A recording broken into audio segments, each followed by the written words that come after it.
mercoledì 18 dicembre, buongiorno Sicilia da Michele Cucuzza ed Angelo Gagliano. Oggi un anno di sbarchi a Lampedusa, è la giornata internazionale del migrante, tracceremo un bilancio con il presidente nazionale della Croce Rossa e poi ancora un convegno sulla nascita oggi a Catania in occasione del 20° Natale dell'ospedale Garibaldi Inesima della città e poi le assicurazioni delle macchine che crescono sempre di più. Ma apriamo con una tragica notizia: un ragazzo di 16 anni è morto a Catania in un incidente stradale tra via Platania e via delle Calcare, è morto sul colpo, era a bordo di uno scooter che si è schiantato contro un'automobile. L'associazione delle vittime chiede un intervento immediato del sindaco trentino, dicono basta ergastoli del dolore, non facciamo morire ancora altri giovani anche per l'incuria delle istituzioni da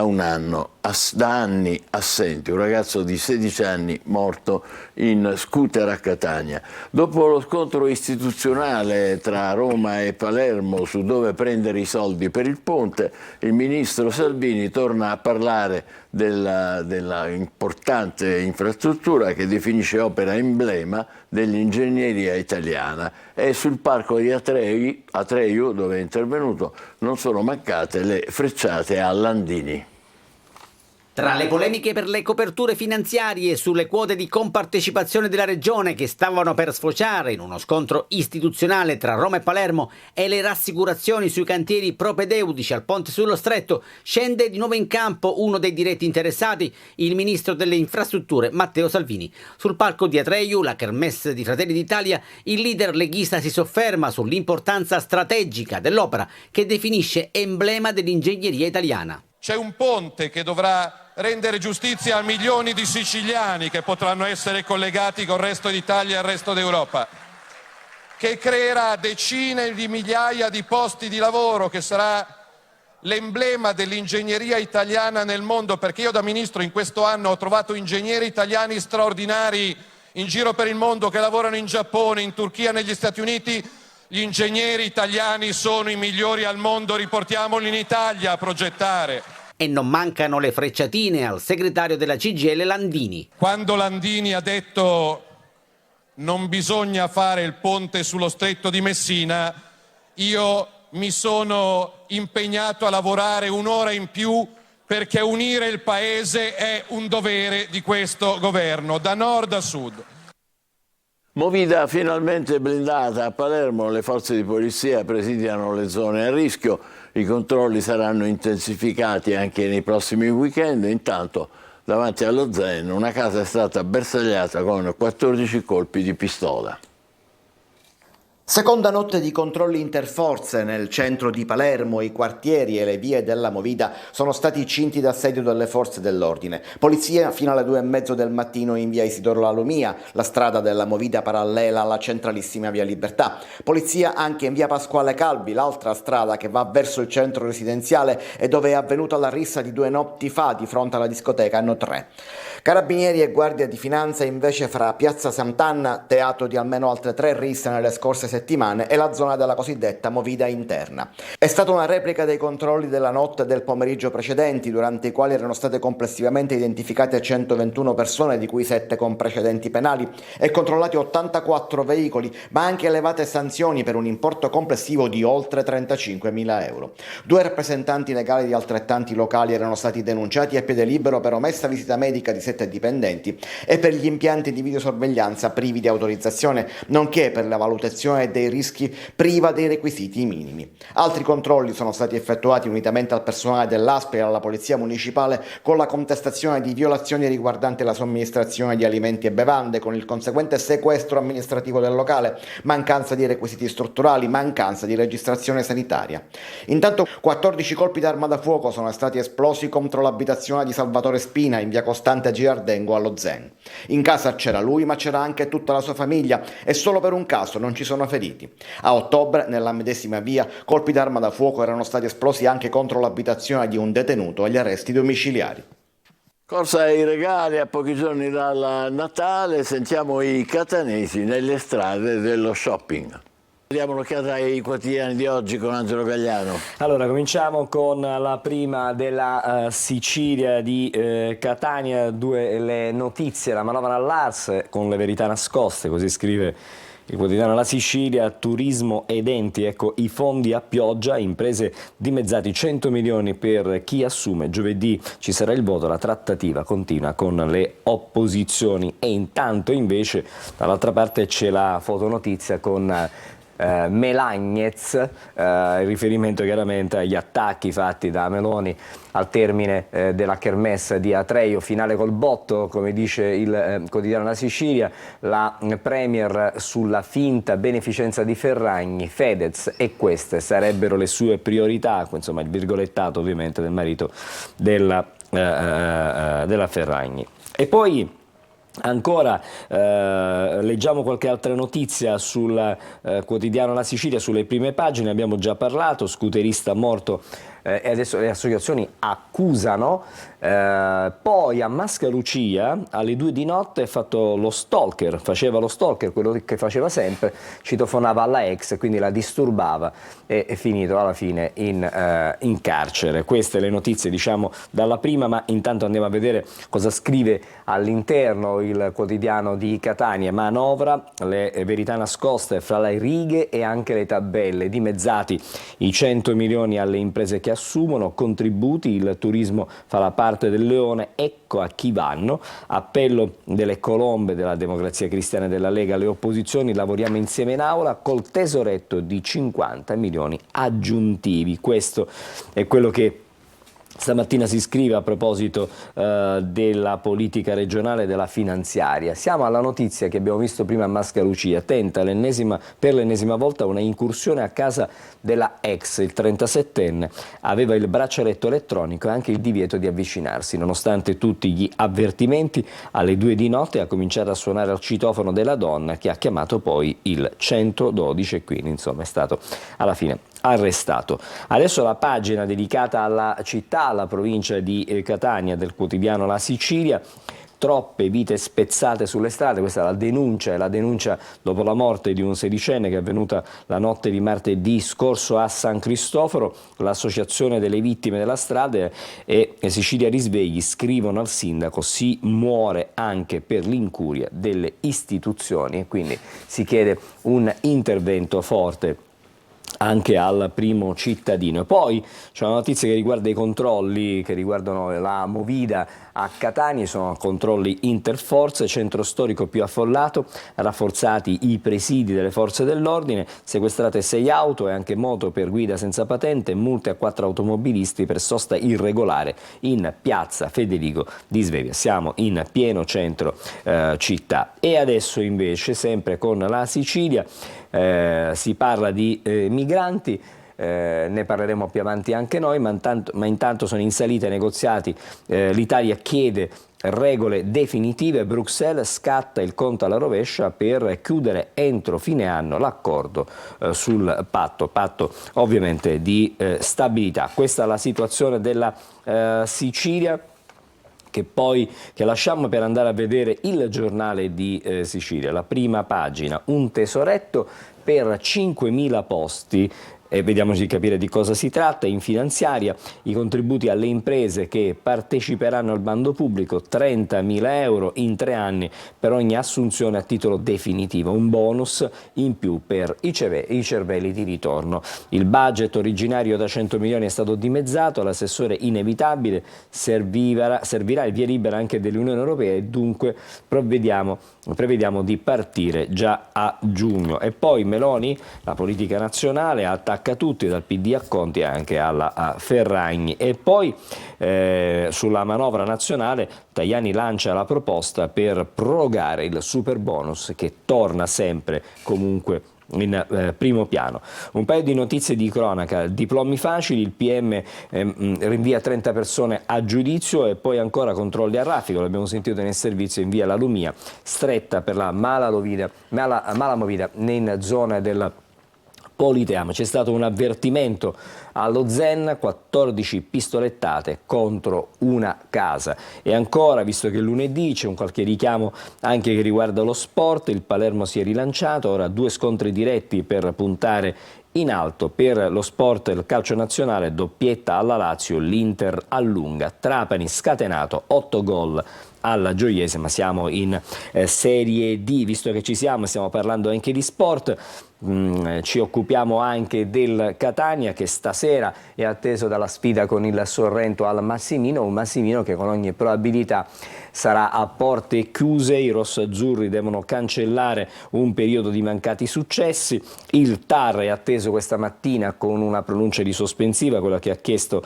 il club rossazzurro a proposito della decisione del prefetto, che è scaturita ovviamente da un'indicazione del Ministero degli Interni, di chiudere le porte del Massimino al pubblico dopo quanto avvenuto lo scorso mercoledì. A meno di sorprese last minute, il Massimino sarà deserto, un ostacolo in più per una squadra rimaneggiata dagli infortuni, e poi si pensa ad un Chirico impiegato nella versione falso 9, praticamente un centravanti finto, viste insomma le tante assenze che ci sono in avanti. Siamo adesso alla Gazzetta del Sud, perché stamattina in primo piano ci sono ancora i conti della Regione, la Regione e i conti della discordia. C'è una battaglia sui contributi. Al Teatro di Messina andranno 4,8 milioni, c'è ancora incertezza sull'esito della finanziaria siciliana. Intanto è stato ridotto il budget destinato a 5.000 nuove assunzioni, che insomma darebbero davvero un po' di respiro. Poi adesso sul ponte Salvini vuole ricucire con Schifani, quindi dopo le tensioni della scorsa settimana si punta a ritrovare comunque l'intesa. Meloni ai nemici: non vi libererete di me. La premier a tutto campo ad Atreju rivendica i risultati e attacca la Schlein, Conte ed anche Ferragni. E poi sempre per i migranti c'è un vertice a Bruxelles, patto in salita, troppi i nodi sui negoziati, e quindi vedremo che tipo di sviluppi si avranno in questo senso. I fatti in qualche modo di carattere nazionale: c'è un pasticcio sui medici in pensione a 72 anni, il governo prima annuncia l'emendamento, poi fa dietro front.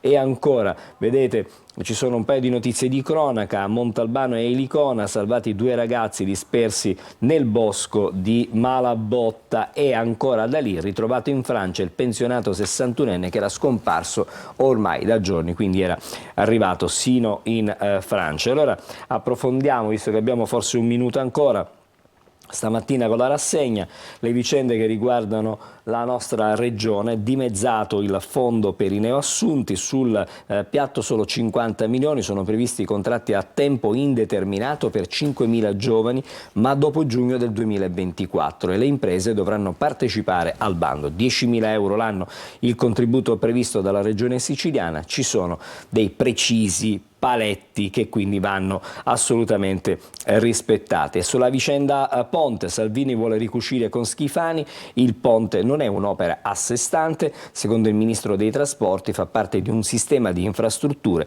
delle quali beneficeranno l'isola ma anche tutto il sud. In settimana probabilmente ci sarà l'incontro tra il vice premier ed il governatore siciliano. Un'ultima pagina ancora per quanto riguarda la Gazzetta del Sud, e così chiudiamo. Si parla della riqualificazione della città, un modello di sinergia interistituzionale e di autentico cambiamento dal basso, con il coinvolgimento del territorio e anche della parrocchia e delle associazioni di volontariato. Inaugurato ufficialmente il Parco Urbano per le Arti, realizzato nel luogo della vecchia stazione ferroviaria che insomma dismessa. Questa è la situazione evidentemente a Messina, dove si sta cercando di dare nuove strutture, nuove anche possibilità per i più piccoli anche di potersi divertire. Breve pausa e tra poco vedremo i quotidiani nazionali. State con noi, buongiorno Sicilia.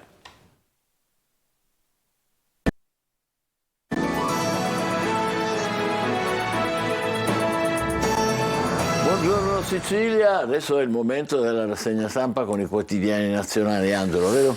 Cominciamo con il Corriere della Sera. Diciamo subito che i temi sono quasi tutti di carattere politico e poi anche i conflitti internazionali. Comunque le scintille tra Meloni e Schlein le abbiamo già viste anche sulle pagine regionali. La Premier dice non hai coraggio, la leader del PD, show patetico, fai cassa sui poveri. Insomma, non se le sono mandate a dire. Il comizio ad Atreio, io non mollo in Europa con Abascal, attacchi a Conte, Ferragni e anche a Saviano. Questo per quanto riguarda la politica italiana. Poi ancora, sempre sulla politica, Giorgia e Arianna, una dynasty di destra, il sodalizio tra le sorelle. E la politica invece internazionale, Stati Uniti ed Europa sono in pressing su Netanyahu per una tregua in Medio Oriente, nella striscia di Gaza, situazione davvero complicata. E poi Russia ed Ucraina, i costi del conflitto, ci sono dei numeri piuttosto diciamo pesanti dopo quasi 2 anni di guerra, fra poco li andremo anche a vedere. I Covid, sui casi, sempre più su, i sintomi, quanto dura e come curarsi, tutte le risposte, c'è una guida per quanto riguarda insomma il Covid. 2 richiami in prima per lo sport, vittoria a casa della Lazio, ora l'Inter prova la fuga e quindi stiamo parlando del campionato di Serie A, mentre invece per lo sci la Brignone altro trionfo sulla neve, io dipingo, queste sono le sue parole. Poi lite Paoli e Elodie, perché si può amarli entrambi, c'è una riflessione di Aldo Cazzullo. Dicevamo di quelle che sono le spese non solo diciamo economiche della guerra in Russia, tra la Russia ed Ucraina, ma ci sono davvero pesanti bilanci. Il prezzo di questa invasione: Mosca oggi controlla 100.000 km quadrati, Kiev ne ha ripresi 60.000. In 21 mesi su 2 fronti oltre 500.000 tra morti e feriti. La spesa militare annua per Putin 127 miliardi e per Zelensky 210. Questi sono alcuni numeri che mostrano questo conflitto che ancora va avanti, ma è un prezzo davvero pesante da pagare in tutti i sensi, sia da un punto di vista economico sia anche da un punto di vista diciamo delle rovine che si stanno lasciando e dei morti che ci sono dietro. Poi lasciamo invece il Corriere e adesso andiamo a vedere la prima pagina anche di Repubblica. La notizia è sempre quella: Meloni, dice Repubblica, assalto a Schlein, lo scontro è politico, dal palco di Atreio la Premier diciamo ce l'ha con tutti, contro tutti, non vi libererete di me, sembra quasi una minaccia, e attacca la segretaria poi del PD, insulta ma non ha coraggio, la replica patetico show, misura colma, piano della leader di Fratelli d'Italia per le elezioni europee, capolista in tutte le circoscrizioni. E poi le vicende che sono più strettamente legate poi alla vita politica di tutti i giorni: il governatore Federica, autonomia prima del premierato, Draghi è una risorsa, quindi all'interno del centrodestra ci sono anche forse punti di vista diversi su quello che può rappresentare l'ex primo ministro italiano, l'ex presidente del Consiglio e anche presidente della Banca Europea. Le storie: la dama vaticana mi hanno usata per fare fuori Becciu, queste sono le accuse dopo la sentenza. Crack Parmalat, l'impero del latte 20 anni dopo, adesso in mano ai francesi. E qui c'è una foto, vedi, nella striscia di Gaza è stato scoperto il super tunnel di Hamas che è lungo 4 km, quindi le forze armate israeliane sono entrate, sono anche le fotografie di quello che evidentemente è stato costruito da Hamas negli anni. E ancora USA, c'è uno scandalo sexy tra le madri conservatrici. Il rapporto, quei diritti che l'Italia ancora nega. Si chiama Rapporto sullo stato dei diritti in Italia, ma a leggerlo sembra poi la cronaca di un assedio.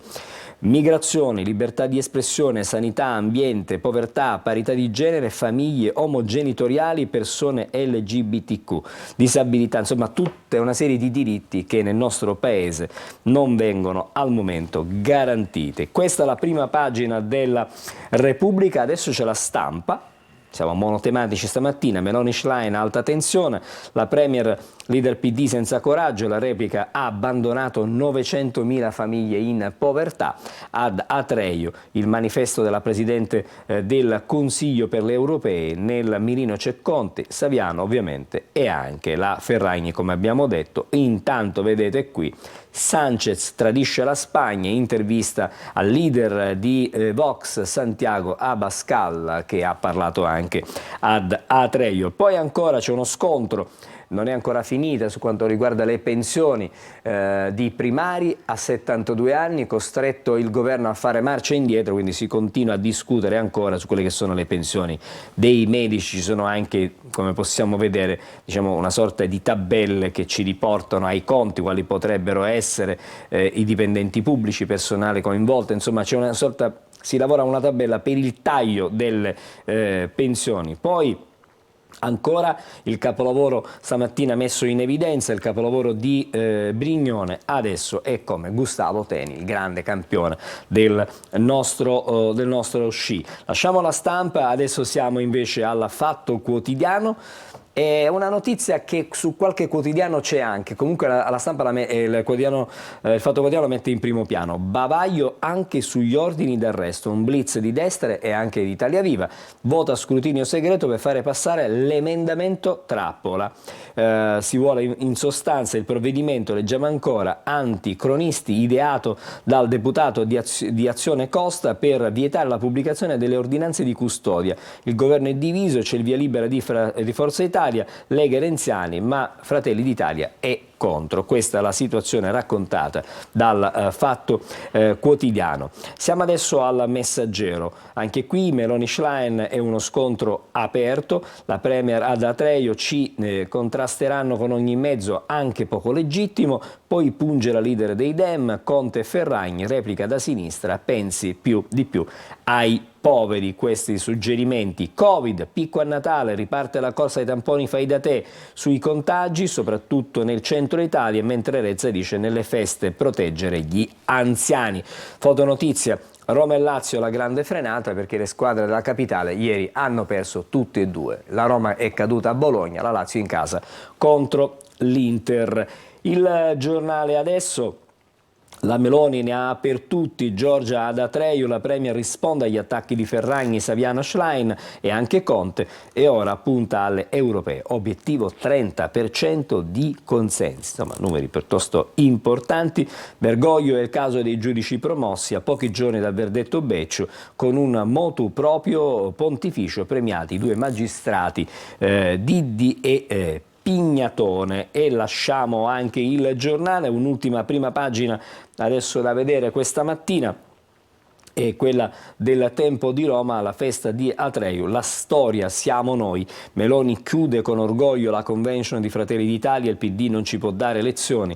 Stilettate del Premier a Ferragni e Saviano, rimproveri anche alla Schlein. Sul programma annuncia sarà l'anno per cambiare l'architettura istituzionale. E anche qui vedete questa foto notizia: Lazio battuta dall'Inter all'Olimpico, Roma KO in casa del Bologna. E poi il ministro Salvini che conferma la linea dura contro gli scioperi dei trasporti: precettare è un mio dovere. Ci fermiamo qui. Bene, tra poco il meteo, poi ci sarà il primo ospite, avremo il piacere di intervistare da Lampedusa il presidente della Croce Rossa Italiana, Rosario Balastro. State con noi. Buongiorno Sicilia.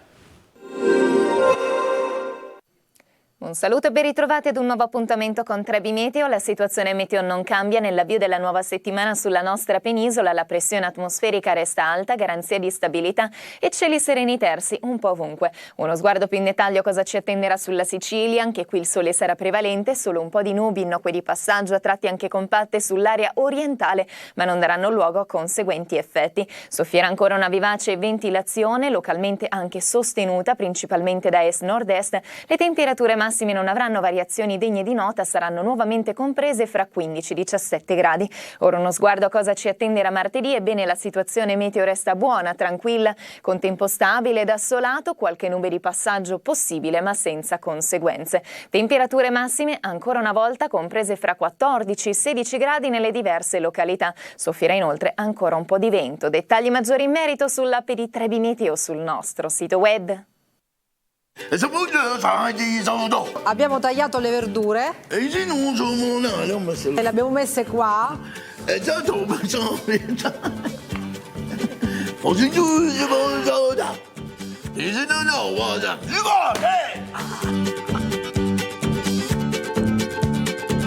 assaggiare un goccettino? Ma che bontà!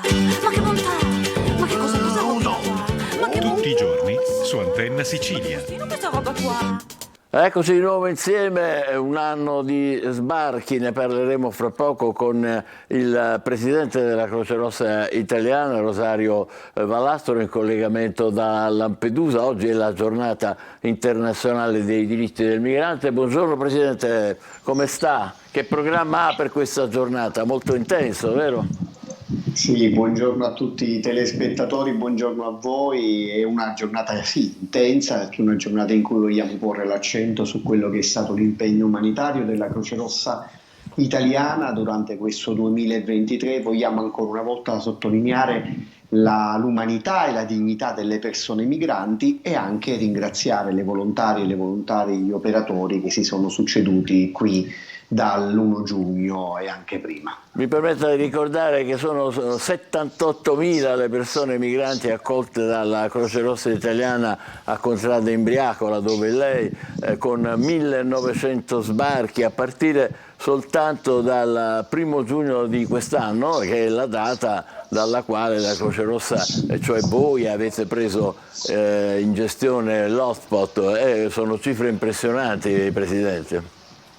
Sì, sono cifre impressionanti che ci ricordano anche le cifre di qualche anno fa, sono indicative di un flusso migratorio sempre importante di donne, uomini, di bambini con le cui storie ci incrociamo, che scappano da situazioni di povertà, di guerra, di discriminazione e cercano un futuro migliore. Lo fanno tramite dei tragitti che sono spesso pericolosi e anche costellati di violenza, e quindi arrivano qui con delle esperienze molto pesanti che hanno vissuto sulla propria pelle o anche raccontando di aver perso dei compagni di viaggio. Quindi è un'attività molto, molto complessa, molto sensibile, e qui rimangono e sono rimasti all'hotspot per un breve periodo, vengono fatte i primi accertamenti, le prime visite eccetera, e poi vengono chiaramente distribuiti in altre parti d'Italia. A proposito di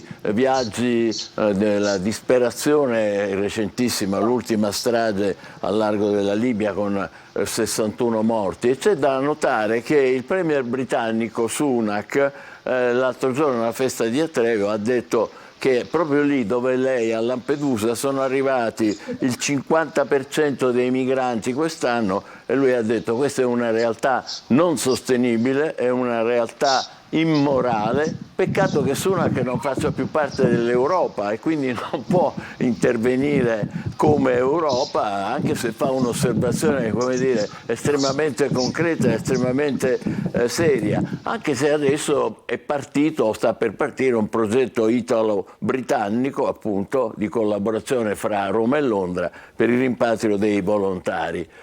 Sono osservazioni come dire, pesanti, drammatiche quelle di Sunak, ma altrettanto autentiche, Presidente, è vero? Ovviamente la Croce Rossa si occupa di umanità, di tutela dell'umanità, però ci rendiamo perfettamente conto che c'è un tema sulla sostenibilità e sulla gestione del fenomeno migratorio. Abbiamo sempre sostenuto che la gestione del fenomeno debba essere fatta dalle organizzazioni internazionali e dagli stati nel loro complesso, e non può essere una questione che può essere risolta soltanto da un governo o da uno stato. Questo credo che sia importante, perché o si gestisce il flusso o si verrà gestiti dal fenomeno migratorio.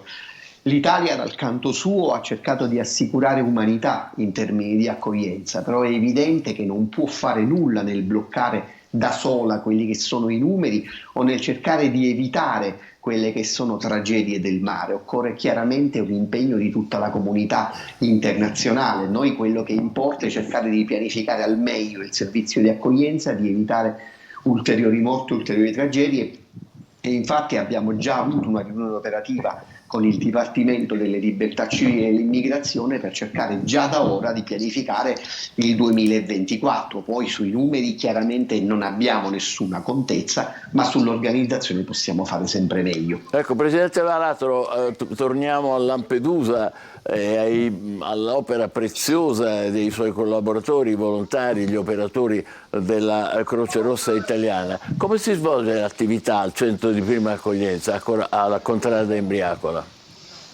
Ma ovviamente dopo lo sbarco che avviene sul molo, le persone migranti vengono accompagnate qua, dove ci sono tutti quanti i rilievi da parte delle forze dell'ordine per l'identificazione eccetera. Contemporaneamente abbiamo il medico, i medici che fanno quelli che sono gli accertamenti sanitari, perché comunque la salute è un bene prezioso e viene tutelato in ogni caso. Dopodiché vengono dati gli effetti personali, vengono assegnati nelle stanze e da quel momento inizia la loro vita all'interno per quei giorni in cui sono qui, e dove gli viene assicurato non soltanto chiaramente il vitto e l'alloggio, gli vengono assicurati gli spazi di preghiera, viene assicurato spazio di azione alle altre associazioni umanitarie che possono parlare con loro, c'è il servizio di ricongiungimento familiare, anche quindi la possibilità di avvertire casa, di dire che sono vivi, e naturalmente e a volte anche quando magari la presenza è per qualche giorno in più, vengono pure organizzati dei momenti in cui si insegnano alcune parole in italiano, proprio per dare la possibilità anche di un minimo di sopravvivenza all'interno poi della nostra penisola, se decidono di restare. Un tratto umanitario che vi contraddistingue, lei e i suoi collaboratori, che in questo momento quanti sono? Saranno un centinaio a Lampedusa, no? Sì, più o meno, poco meno.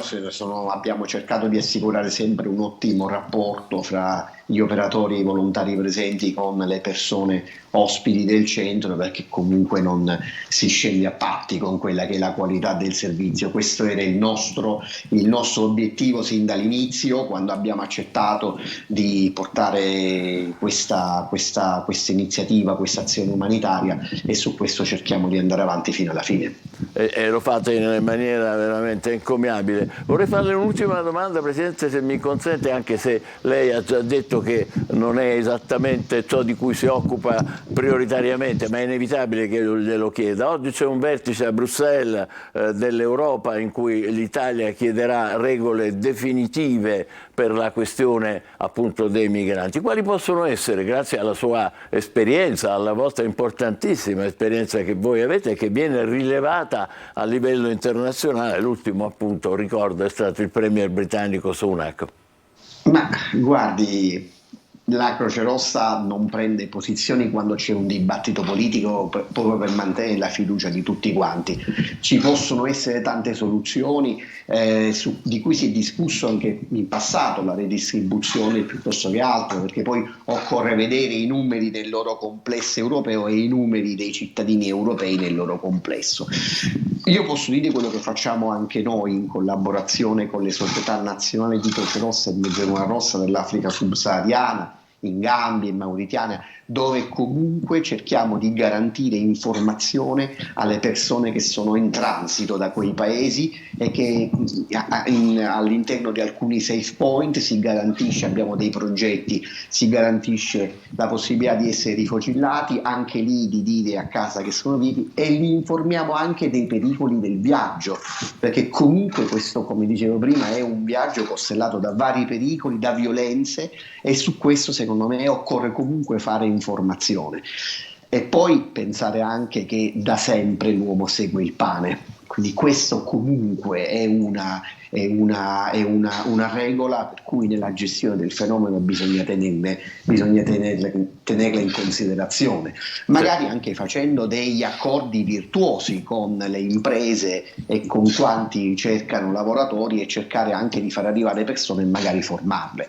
Ci sono tante soluzioni, ma al centro bisogna sempre mettere l'umanità e chiaramente comprendo la sostenibilità del fenomeno. Quell'umanità che vi caratterizza. Io, Presidente, la lascio al suo lavoro. Oggi è una giornata particolarmente importante, come tutte del resto a Lampedusa, la giornata internazionale del migrante. Le auguro buon lavoro e la ringrazio per essere stato per qualche minuto con noi, ma ha tante cose importanti da fare, quindi la lasciamo ai suoi impegni, agli impegni suoi e dei suoi collaboratori. Grazie e complimenti per quello. Grazie, complimenti per quello che fate. In collegamento con noi era il presidente della Croce Rossa italiana, Rosario Valastro. Adesso facciamo una breve pausa, poi ci occuperemo d'altro. Buongiorno Sicilia.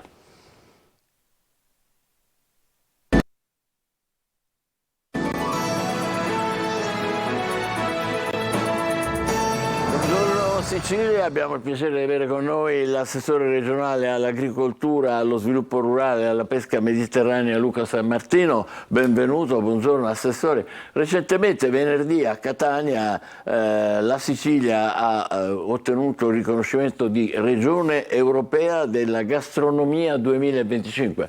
Un riconoscimento di grande significato, vero? Sì, un risultato importante per la nostra regione.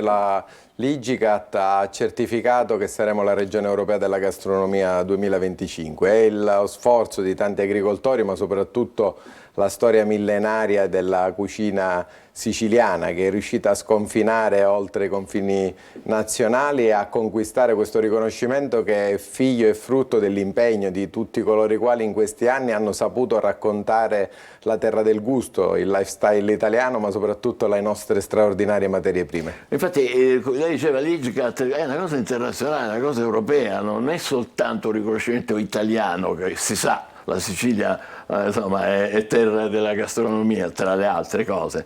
Ma questo è l'International Institute of Gastronomy, Culture, Arts and Tourism, è una roba serissima europea, che ha tra l'altro deciso di assegnare questo premio dopo una visita, un giro. È stato importante anche questo, vero? Assolutamente sì, questa volta abbiamo la responsabilità non soltanto di poter dire che in Sicilia si mangia bene, ma siamo la regione che rappresenterà l'Europa per la gastronomia del 2025.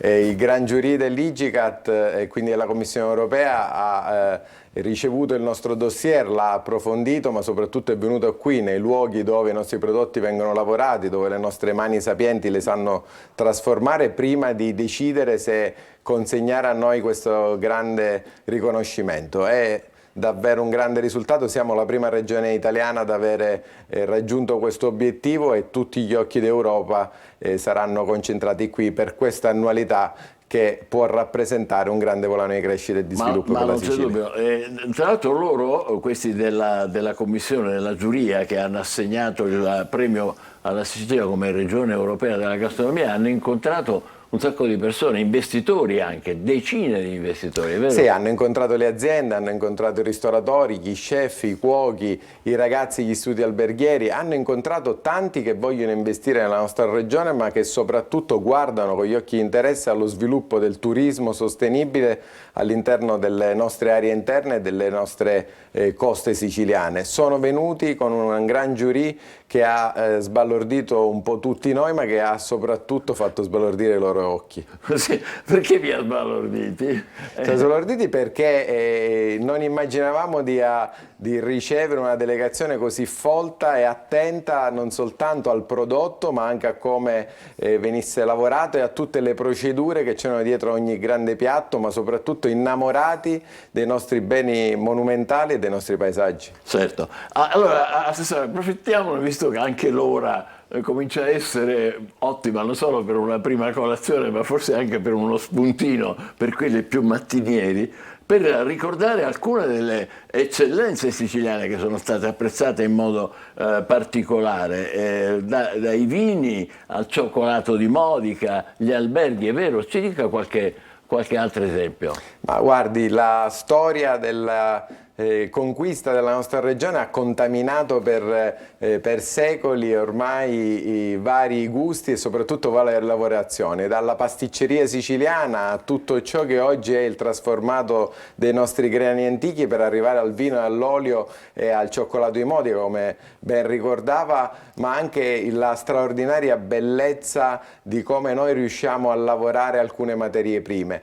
Sono stati colpiti da tutto ciò che oggi la nostra regione, grazie alla biodiversità, riesce a produrre e a come i nostri chef riescono a metterle in campo, ricalcando un po' le denominazioni arabo-normanne, riportando le lancette dell'orologio indietro nel riscoprire sapori e gusti che soltanto alcune spezie siciliane ben coniugate con le nostre materie prime riescono a esaltare. Diciamo che a quest'ora della mattina la sfida sarebbe tra la brioche col tuppo catanese a quello che oggi è invece il versante occidentale. Non faremo la sfida di chiamarlo arancino o arancina, ma metteremo al centro sicuramente ogni materia prima della nostra regione. Giustissimo, ma non è l'ora giusta, però dobbiamo parlare anche del forte e notevole incremento della produzione dei vini. Noi avevamo una tradizione antica, Florio, eccetera. Adesso c'è invece da alcuni anni tutta una giovane impresa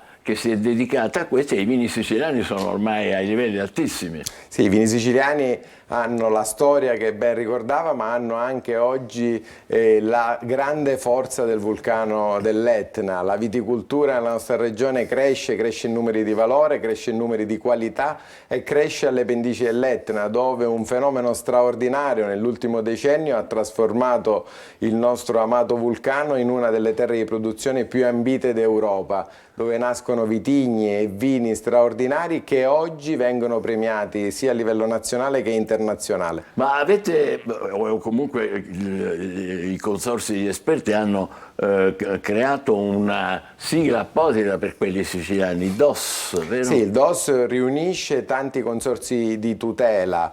Il consorzio del vino e la DOC Etna insieme alla DOC Sicilia rappresentano i maggiori consorzi di tutela insieme alla DOCG del Cerasuolo di Vittoria, che oggi grazie a questi consorzi riusciamo non soltanto ad avere un racconto e quindi un'immagine del prodotto, ma soprattutto l'innovazione e la ricerca applicata ai nostri campi di produzione. I consorzi di tutela anche in questa candidatura hanno giocato un ruolo fondamentale per portare il risultato a casa, per convincere Igicat della qualità e della bontà che le nostre produzioni siciliane possono offrire. I consorzi di tutela oggi rappresentano davvero il presente, ma soprattutto il futuro di quello che deve essere l'impianto di produzione di una regione come la nostra, che ha puntato tutto sulla qualità e che vuole continuare a puntare sulla ricerca di mercato per rendere i prodotti veramente redditizi. Vorrei ricordare che la Sicilia è la prima delle regioni italiane a essere riconosciuta come regione europea della gastronomia. Questo è anche un altro motivo di vanto, perché tutti gli altri non l'hanno ancora avuto, tutte le altre regioni. Questo... Assolutamente sì, arriviamo stavolta primi rispetto ad altre regioni. È stato un investimento del governo della regione a messa in campo, che continua a mettere in campo con la prossima legge di stabilità, dove una riserva economica è stata dedicata a preparare l'annualità 2024 in vista dell'anno 2025, dell'anno riconosciuto oggi come regione gastronomica d'Europa. È un investimento che ha sicuramente certificato il fatto che su alcune grandi idee la nostra regione riesce davvero, se vuole, ad arrivare prima di altri. Quindi non c'è solo il turismo, non ci sono solo le bellezze naturali, ma c'è anche tutta un'attività, un incremento che voi in regione favorite e che sta avendo un riconoscimenti straordinari. Ora, una cosa a margine, voi non c'entrate direttamente, ma anche questo, lo sviluppo degli istituti alberghieri, che ha avuto anche questo un apprezzamento notevole da parte della giuria che poi ha assegnato il premio alla regione. Assolutamente sì, gli istituti alberghieri giocano un ruolo fondamentale in quelle che sono le tappe di crescita della nostra regione in termini di turismo di enogastronomia e di turismo enologico. ecologico. Oggi dobbiamo offrire a questi ragazzi la prospettiva di avere non soltanto un futuro migliore nella nostra regione, ma di offrire maggiori servizi a quel turismo dedicato e attento che attendiamo quotidianamente grazie alle bellezze dell'Etna, grazie alle nostre produzioni. Gli istituti alberghieri rappresentano davvero il futuro di quella che deve essere un'economia che ruota intorno alla gastronomia, ma soprattutto alle eccellenze del nostro cibo. Lei ha già accennato, le vorrei fare l'ultima domanda. Su cosa puntiamo adesso per il prossimo premio, Assessore San Martino? Ma guardi, questo è un anno straordinario per la nostra regione. Abbiamo Agrigento Capitale della Cultura 2025, la regione europea della gastronomia, Menfi è stata la città del vino quest'anno. Noi puntiamo a far emergere le eccellenze della nostra regione e a creare un indotto economico tra i 3 pilastri fondamentali che la natura e la storia ci hanno consegnato, che sono il turismo e quindi la bellezza dei nostri patrimoni paesaggistici, il patrimonio culturale e monumentale, moltissimi siti UNESCO oggi si trovano nella nostra regione, ma anche e soprattutto la qualità del cibo e soprattutto la sapienza con il quale noi siciliani riusciamo a cucinarlo e a trasformarlo. Agricoltura, pesca e turismo e beni culturali rappresentano sicuramente il volano di crescita economica dei prossimi anni. Bene, grazie all'assessore San Martino, complimenti anche per il riconoscimento che ha ottenuto la Sicilia, regione europea della gastronomia. Buon lavoro e alla prossima. Buon lavoro. Ci fermiamo per qualche minuto e poi ci occuperemo d'altro. State con noi, buongiorno Sicilia.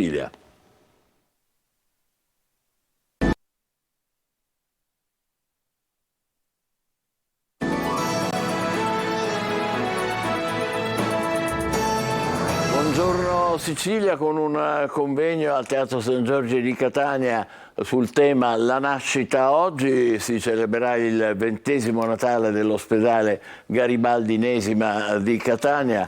Ci sarà naturalmente il nostro ospite, il professor Giuseppe Ettori, che è direttore di ostetricia e ginecologia e del Dipartimento Materno-Infantile di Garibaldi Inesima. Buongiorno, benvenuto. Voglio ricordare soltanto un dato: questa giornata è la festa dei bambini aiutati a nascere grazie a loro, grazie a questo personale che vedete, 40.000, più di 2.000 all'anno, 2.000 bambini all'anno, 2.300 soltanto quest'anno, pensate un po'. Ci saranno oggi pomeriggio a San Giorgi in collegamento la Ministra per la Famiglia Eugenia Roccella, una serie di personalità scientifiche come il professor Ragusa, del direttore a Bologna, il professor Donzelli a Firenze. Ci sarà Giusy Malato, che è una campionessa di pallanuoto pluridecolata a livello internazionale, e naturalmente il nostro ospite, il professore Ettori. Il tema inevitabile da cui cominciare, professore, è il calo delle nascite, che è un andamento costante negli ultimi 10 anni, per cui si fanno sempre meno bimbi e il paese si invecchia sempre di più, e c'è anche l'incertezza se questo gap possa essere colmato dai figli dei migranti. Ne ha parlato persino Elon Musk a Atreju, dicendo fate bambini perché sennò i figli dei migranti non basteranno a colmare la differenza. Peccato che lui tra i suoi 11 uno ce l'ha con la gravidanza assistita, insomma, ecco, non è esattamente alla natura che ha seguito lui. Professore, questo dato è un dato che sembra irreversibile, questo andamento. Speriamo di no.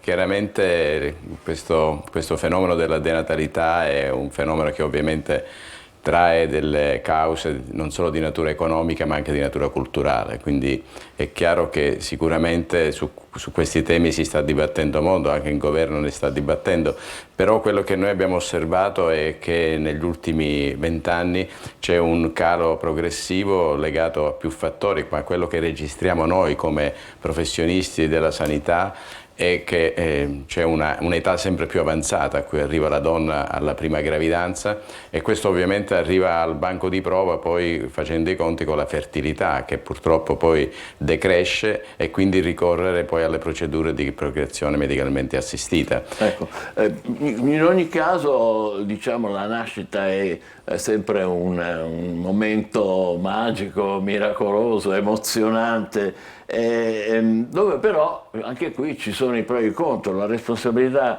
della crescita del figlio, proprio dai primi momenti in poi, di solito è addossata soltanto alla madre, e questo è assolutamente ingiusto, e quindi sostenere la nascita dovrebbe essere, come dire, un impegno di tutti, della scuola, delle istituzioni, della politica, ma non è sempre così, vero professore? Sì, non è sempre così, perché poi stringi è la donna che chiaramente deve un po' rivoluzionare tutta la sua condizione di vita, non solo da un punto di vista affettivo, ma da un punto di vista poi organizzativo. E questo è uno dei motivi per cui noi pensammo nel 2004, quando nacque Nesima, col nuovo ospedale, di organizzare questa festa, perché valorizzare e festeggiare la nascita come valore per la vita, chiaramente voleva in quel momento raffigurare tutta una serie di altri elementi. Prima di tutto quello che è ovviamente il rapporto valoriale che ci deve essere tra la donna e la coppia e il personale, che non è garantito oggi negli ospedali, questo rapporto simbiotico anche di questa relazione che c'è tra il personale appunto e gli utenti. E poi l'altro aspetto importante è vedere di valorizzare quelle donne e quelle coppie che per arrivare ad avere un bambino hanno veramente faticato tanto, sia per motivi di natura sanitaria, quindi alcune patologie sia della madre sia del bambino, e che noi abbiamo chiamato madre coraggio, proprio perché, anche padre coraggio, perché hanno assunto delle responsabilità pur di portare a termine, e quindi è ovviamente un grande impegno dei professionisti, che in quel caso ovviamente la dobbiamo mettere tutta per arrivare al risultato finale. Professionisti come voi che fate davvero un lavoro encomiabile.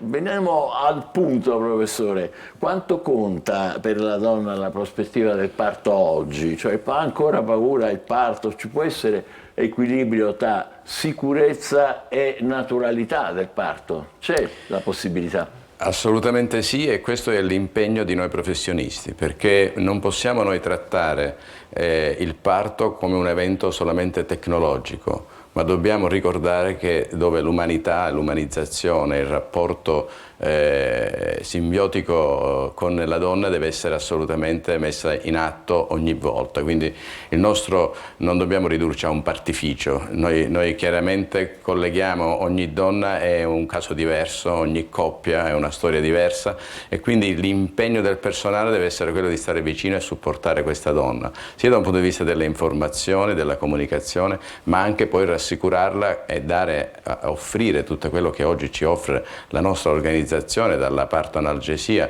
ma prima di tutto quello che è bellissimo, i corsi di accompagnamento alla nascita, dove la donna e la coppia, cioè col partner, vengono informati e prendono consapevolezza e contezza anche degli ambienti, anche del personale, far sì che noi quel concetto di portare in ospedale l'ambiente di casa, come una volta si partoriva a domicilio, no? Ecco, per noi questo deve essere, l'abbiamo rappresentato come tale. Anche i nostri ambienti delle sale parto non sono sale operatorie, cioè non sono fredde, no? Ma sembrano delle cucine di casa, dove chiaramente ci sono i colori, ci sono anche delle attrezzature camuffate per essere lì, e questo ovviamente è sempre un ruolo importante che per noi rappresenta dall'ostetrica. L'ultima domanda, professore: sarà in collegamento oggi a San Giorgi, nel pomeriggio a Catania, la ministra per la famiglia Roccella. Che cosa chiederete? Beh, chiederemo chiaramente che attorno a questo tema si costruisca una reale task force. Cioè, perché il problema non è solo sanitario, ma è anche raffigurato da tutti quegli interventi che il governo vorrà rapportare per supportare questo tipo di tema, ma noi professionisti chiediamo che si tuteli la nascita attraverso anche le garanzie dell'organizzazione sanitaria, che possa realmente far sì che ogni donna possa trovare il massimo dell'assistenza, quindi con personale qualificato, ben formato, e anche con strutture che ne salvaguardino la sicurezza al momento della nascita. Grazie al professor Ettore, direttore del Dipartimento Materno-Infantile dell'azienda di rilievo nazionale e alta specializzazione ARNAS. Ho imparato, professore. del garibaldinesi, ma l'appuntamento è per oggi dalle 16 in poi al Teatro San Giorgi di Catania. Buon lavoro e complimenti. Grazie. Professore. Grazie. Adesso per noi c'è l'Almanacco. Buongiorno Sicilia. Gli oli essenziali di cannella e menta peperita sono ideali per rendere le labbra più carnose e luminose. Se non volete usarli puri, basta metterne qualche goccia sul vostro lip gloss. Ecco perché la maggior parte di quelli in commercio contiene proprio menta o anche peperoncino. Sapete perché il dolce tipico di Natale si chiama panettone? Tradizione vuole che si tratti della crasi di pan di Toni, un dolce inventato dall'aiuto cuoco della famiglia Sforza, che si chiamava appunto Toni. Creato per rimediare a un pasticcio culinario, il dolce preparato per il pranzo natalizio alla corte di Ludovico il Moro finì per essere carbonizzato, dimenticato nel forno. Così Toni si inventò un'idea alternativa che ha fatto la storia. Scivolosi e lisci, senza possibilità di appiglio. Arrampicarsi sugli specchi è impossibile, si scivola e non si ha modo di proseguire. Per questo si utilizza una simile espressione per dire che qualcuno sta cercando un escamotage, una giustificazione ai suoi comportamenti che però non quadra più di tanto. Le motivazioni non reggono. Assicurazioni delle macchine sempre più care. Io ho appena pagato la mia polizza, pensavo di essere l'unico, dico chissà che ho combinato, invece non è vero, non è così. Mauro Antonelli, direttore del Centro Studi dell'Unione Nazionale Consumatori, è in collegamento con noi. Qua c'è un continuo crescere, è vero, del prezzo medio, diciamo così, per usare questo termine, delle assicurazioni. Che dati abbiamo? Allora, i dati li ha forniti l'IVAS, che è l'Istituto di Vigilanza delle Assicurazioni Private, e purtroppo il premio medio per l'RC Auto è arrivato a 388 euro. Ma la cosa più grave è che c'è un aumento, il dato è di ottobre 2023, rispetto a ottobre 2022 c'è un aumento del 7,9%, quindi un incremento assolutamente notevole, superiore ad esempio all'inflazione, perché nello stesso periodo, a ottobre 2023, l'inflazione annua era 1,7, quindi un rialzo assolutamente ingiustificato, e quindi insomma, diciamo, è una cosa molto preoccupante. Quindi diciamo che l'impresa... Antonelli, mi scusi, non è soltanto, quindi prima di tutto abbiamo capito che è ingiustificato perché non corrisponde all'inflazione, ben superiore, ma poi tra l'altro c'è anche una differenza fra le diverse città. Io qua ho un dato tra Napoli e Aosta, c'è una differenza di circa più di 200 euro, 239 euro, se lei me lo conferma. 239. Allora, si fa sempre questa differenza tra Napoli e Aosta, perché di solito Napoli era la più cara e Aosta era la più virtuosa. In realtà Napoli e Aosta la differenza è 239, ma questa volta la più cattiva delle città non è Napoli, con 555,9, ma la peggiore è Prato con 558. Prato. Una buona notizia, Prato, sì, quindi evidentemente lì c'è stato un problema. La cosa più interessante per voi siciliani è che non è più Aosta, perlomeno per i mesi d'ottobre, la più virtuosa, ma è Enna. Quindi mentre Aosta, Enna è la migliore, quindi su 107 città il premio medio è 277,8 contro i 317 di Aosta. Palermo è più o meno in mezzo, è 52esima con 370,5. Vi do questi dati perché se la vostra RC Auto siete in classe 1 ed è superiore a questo prezzo medio, vuol dire che dovete cambiare compagnia assicurativa. Quindi, tanto per parlarci chiaro. Esatto, Messina è la peggiore della Sicilia, Messina, con 391,4 ed è 33esima. E Catania? Ma la cosa più grave... Catania, eccola qua. Adesso ve la cerco, ecco, l'ha trovata lei? Ce l'ha davanti, sì. Ok, perfetto. Quindi l'avete trovata voi. 385,59, sì. Scusi. Però la cosa più grave che vi do come dato è che il rialzo è in media 7,9, ma ci sono alcune città che hanno raggiunto il 12, sono due, e una, ahimè, è siciliana, che è Caltanissetta. Per cui Caltanissetta ha avuto un aumento del 12% insieme a Vercelli, cioè da ottobre 2022 a ottobre 2023 c'è stato un rialzo astronomico, diciamo decisamente astronomico, del 12%. Il premio medio a Caltanissetta è 342,3, però il problema è il rialzo, perché poi alla fine le persone fanno i conti in tasca con quello che hanno pagato prima e quindi questo, diciamo, sbilancia, diciamo, tutti i calcoli che hanno fatto le famiglie per arrivare alla fine del mese. Un rialzo del 12% vuol dire, anche perché questo poi, ricordiamoci, è il rialzo medio, no? Perché se poi uno ha avuto un incidente o è in classe di merito non particolarmente vantaggiosa, il rialzo è stato addirittura molto superiore rispetto al 12%,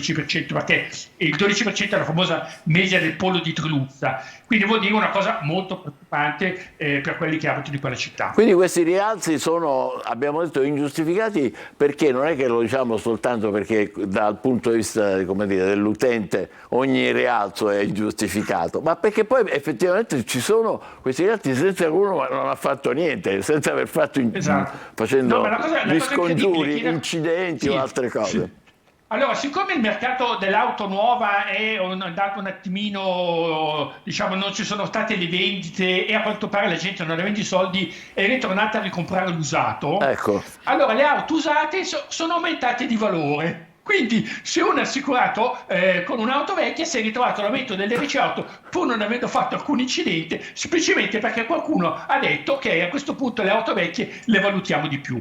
È vero che ci sono stati degli aumenti dei prezzi di ricambio, sempre su ottobre c'è stato un aumento del 3,5, ma capite bene che tra 3,5 e 7,9 è oltre il doppio. 7,9, ricordiamo, è l'aumento medio su base annua di tutte le assicurazioni. Ecco. Di tutte quante le RC auto messe insieme in media italiano, ripeto, alcune città sono arrivate come in Sicilia al 12%, quindi rialzi assolutamente spropositati.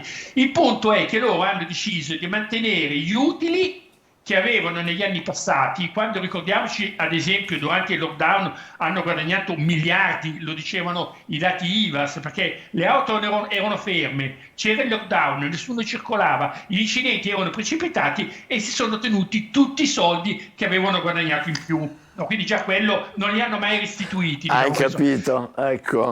Quindi adesso hanno deciso, siccome c'è l'inflazione, vogliamo mantenere gli utili uguali in termini reali, che è una cosa che è un privilegio che hanno solamente loro, perché non è che gli stipendi vengono adeguati all'inflazione reale. Quando noi facciamo gli investimenti, oggi se abbiamo dei soldi in banca non ci danno praticamente niente, nonostante i rialzi dei tassi della BCE, quindi non è che noi abbiamo un guadagno in termini reali rispetto ai nostri investimenti tutelati rispetto all'inflazione. No, perché noi non siamo una compagnia RC auto. Esatto, noi non contiamo niente, quindi questo, cioè, si dice in teoria, voi quando fate un investimento dovete guardare il tasso di interesse reale, che è dato dall'interesse che vi danno, che si chiama interesse nominale, meno il tasso di inflazione. Per cui se ti danno il 3%, ma l'inflazione è al 4%, tu in realtà alla fine dell'investimento ti trovi una perdita, diciamo così, dell'1% rispetto a quello che hai investito. Quindi il tasso di interesse reale dovrebbe essere sempre superiore a quello nominale. Peccato che non sia mai così, salvo per le compagnie assicurative che fanno i loro comodi, e quindi questo è il vero problema che abbiamo in Italia. Ci faccia arrabbiare ancora di più per chiudere, Antonelli. Grazie, a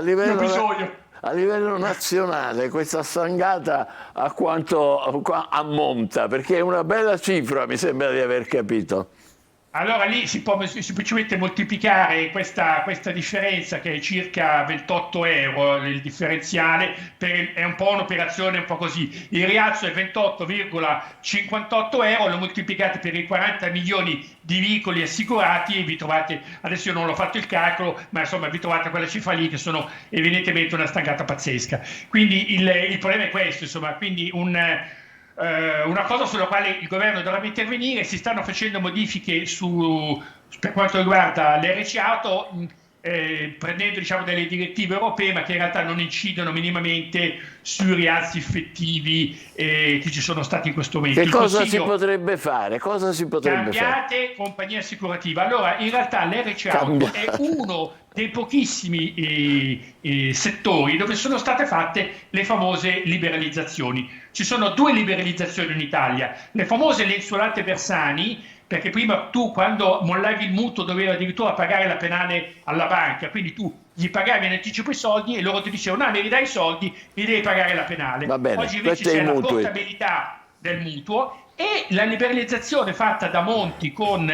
Passera, perché prima, vi ricordate, per cambiare compagnia assicurativa dovevi mandare la disdetta in anticipo, eccetera, eccetera. Sì. Oggi voi in qualunque momento, anche all'ultimo secondo, potete cambiare compagnia assicurativa. Quindi andate a fare il confronto, oggi su internet c'è anche un preventivatore dell'IVAS, quindi pubblico, non solo quelli privati che vengono pubblicizzati, certo. ce n'è anche uno pubblico, e lì fate il confronto, perché andando verificando tutte le polizze possibili esistenti potete effettivamente risparmiare. Quindi la compagnia vi dà, telefonategli prima, perché dovrebbero mandarvi la lettera con scritto di quanto sarà l'aumento, però diciamo non sempre accade. Quindi telefonate, mi sta scadendo la polizza, quanto mi fate pagare? Vi fanno pagare un centesimo in più, non avete fatto incidenti, dovete cambiare compagnia assicurativa. Perfetto, grazie al direttore del Centri Studi Unione Nazionale Consumatori Mauro Antonelli. Ci siamo fatti un po' di amici con questa bella chiacchierata. Grazie e buon lavoro. Grazie a voi. Allora, Buongiorno Sicilia prosegue alzando gli occhi verso le stelle e in direzione ovest, dove c'è, anzi che è ovest, est, di qua, dove c'è il nostro Marco Amato, che adesso sfoggia, buongiorno a te, una tazzina da inizio settimana. Esatto. Ecco, allora di che si tratta? Tazzina un po'. Dunque, allora, questo è un po' New Age, è un anni 80, mi piace molto questo design, New Wave veramente. Mi piace molto questo design così, con questo touch di rosso che è un po' il punto esclamativo su un inizio settimana che sembra portarci molta fortuna. Allora, oggi sotto i riflettori delle stelle ho messo una persona simpatica, luminosa come il suo segno zodiacale. Ho messo un leone, ovvero vi racconto un po' di Gerry Scotti. Ah, benissimo, evviva! Simpaticissimo il nostro conduttore nazionale. Gerry è del Leone, appunto, ma quello che per adesso lo mette alla ribalta è stato il fatto che è il personaggio più memato dell'anno. Perché?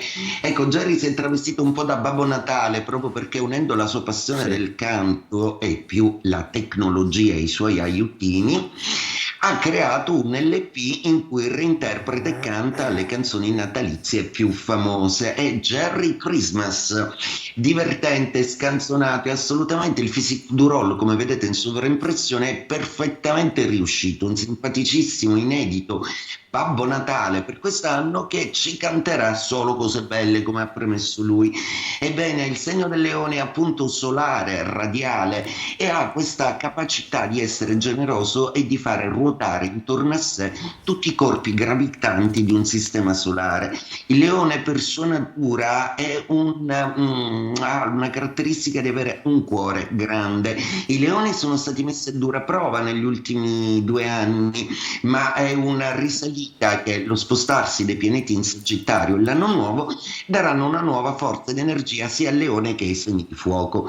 Oggi in particolare iniziamo questo lunedì con un bellissimo trigono di Mercurio e Giove. Sono più i pianeti che gestiscono un po' la faccenda. Una dolcissima luna in Pesci che fa da punto di raccordo tra l'altro tra i 2 pianeti, Giove in Toro mentre Mercurio in Capricorno. Quindi sono i segni di terra i super privilegiati, e capiamo perché. Il Toro finalmente riceve delle bellissime notizie, ha uno stacco in avanti, anche se inizia la settimana con un po' di emotività più del solito, è disposto a scucire più dei suoi sentimenti. Oggi si presenta come un inizio settimana importante e risolutiva.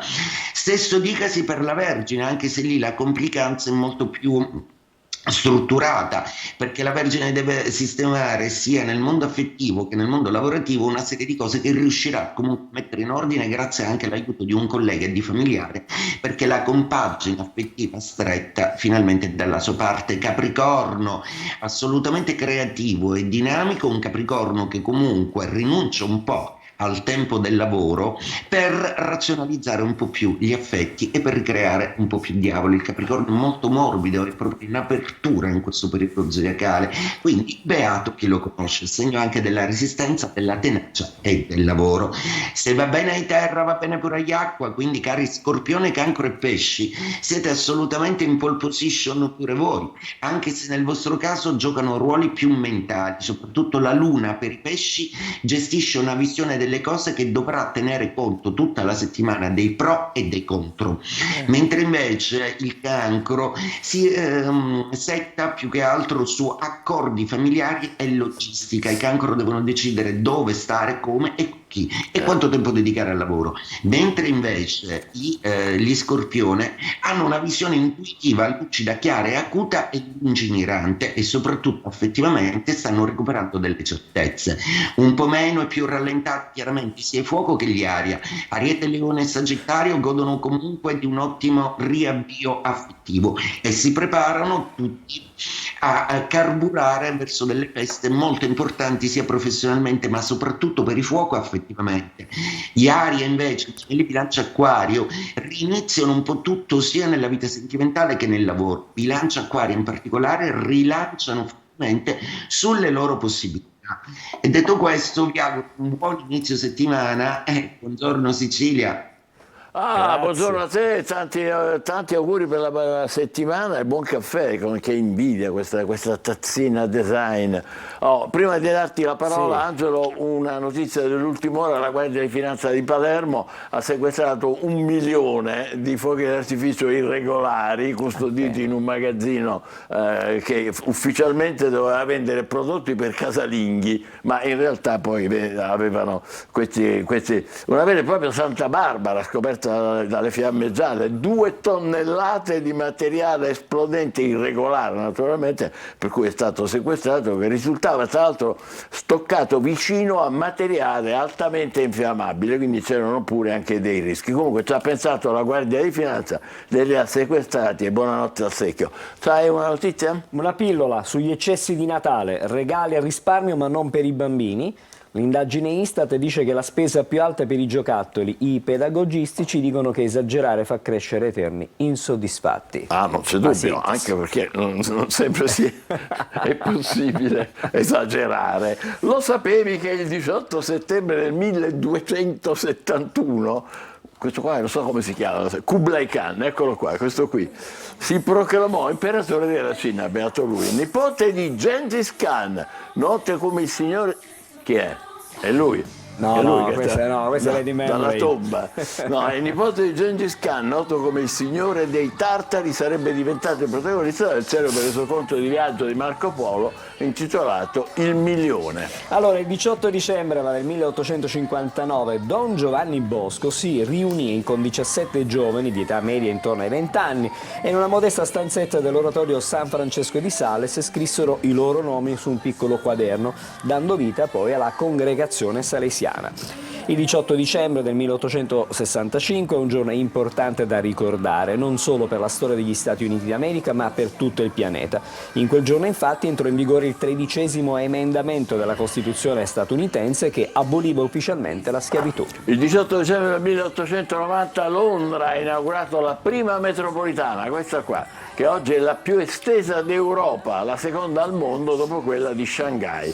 Il 18 dicembre del 2004 in Germania sono stati scoperti piccoli frammenti di flauti risalenti a 35.000 anni fa, e quindi questo qua è ufficialmente ormai lo strumento più antico del mondo. Esattamente 14 anni fa, il 18 dicembre del 2009, il film di James Cameron, Avatar, arrivò nelle sale cinematografiche di tutto il mondo, diventando immediatamente il film più visto nella storia del cinema. 18 dicembre ma del 2014 purtroppo ci lasciava Virna Lisi, indimenticabile diva del cinema italiano. La sua memoria è stata istituita in sua memoria il premio Virna Lisi, un riconoscimento alla carriera assegnato ad attrici italiane che si sono distinte anche all'estero. Il 18 dicembre del 1980, e le facciamo gli auguri, nasce la cantante Christina Aguilera, questa qua. Da bambina prodigio è diventata un idolo delle ragazzine e poi una cantante capace di vendere milioni di dischi in tutto il mondo, di copie, eccetera. Rolling Stone l'ha inserita nella lista delle 100 cantanti migliori di sempre. Adesso noi l'ascolteremo e vi saluteremo con Lady Marmalade, che grazie alla sua enorme popolarità ha avuto diverse cover, come succede di sempre, è diventata anche la colonna sonora del film Moulin Rouge con protagonista Nicole Kidman. Lady Marmalade, grazie per essere stati con noi, buon lunedì, buon inizio di settimana, a domani, buongiorno Sicilia. A domani. Cristina Aguilera.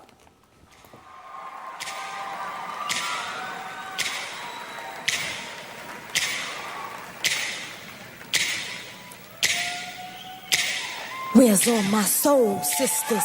Let me hear y'all flow, sisters. Hey, sister, go, sister, soul, sister, flow, sister. He met Mama Live down in old Moulin Rouge, strutting her stuff on the street. Oh, she said, hello, hey Joe, you wanna give it a go? Gitchy, yeah, yeah, da, da.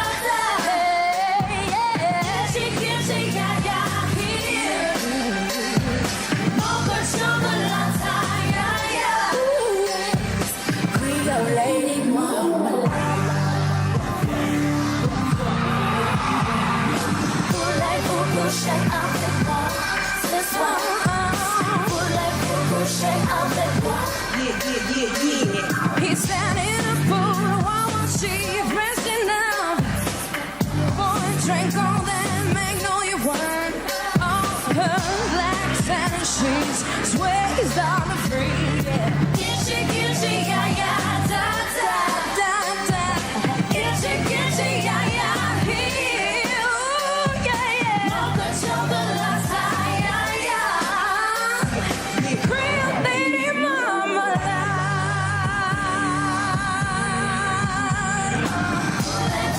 Avec moi ce soir. Yeah, we come through with the money in the garden belt. Let them know we bout that cake straight out the gate. We independent women, some mistake us for whores. I'm saying, why spend mine when I can spend yours? Disagree? Well, that's you, and I'm sorry. I'ma keep playing these cash out. Like a sorry. Real shoes get love from the dudes for badass chicks from the Moulin Rouge. Hey, sisters, soul sisters, better get that dough, sisters. We drink wine with diamonds in the glass.